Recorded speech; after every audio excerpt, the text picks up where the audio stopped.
အိမ်မက်ထဲမှာအမြင့်တနေရာကနေတကယ်ပြုတ်ကြတယ်လို့ခန်းစားရခြင်း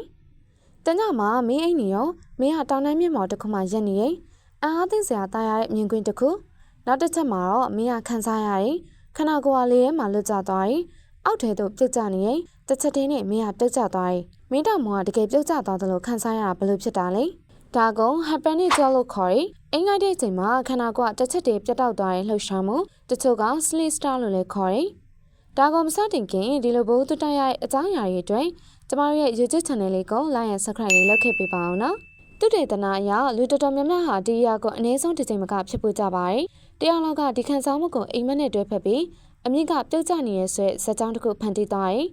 ဒါပေမဲ့ဘာကြောင့်ဒီလိုဖြစ်တာလဲ။အုံနာဟာအိတ်သွားဖို့ပြင်နေချိန်မှာအုံနာရဲ့အချို့သောတစိမ့်တစ်ပိုင်းကတိတိကျကျအိမ်မသွားသေးဘူး။အထူးသဖြင့်မျက်စိဖွင့်နေတဲ့လူတအုပ်ကမလောက်တော့တဲ့ခန္ဓာကိုယ်ကိုကြားရမယ့်အနေရရှိရဲလို့ Mission Travel လုပ်သွားတဲ့တင်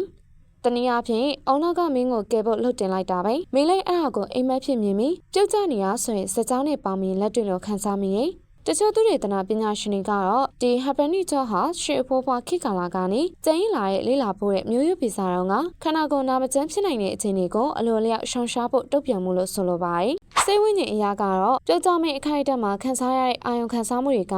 မင်းရဲ့ထိတွေ့နေတဲ့ဖျားတွေစိုးရိမ်မှုတွေနဲ့ဆက်ဆက်နေတတ်တယ်လို့ပြောကြပါသေးတယ်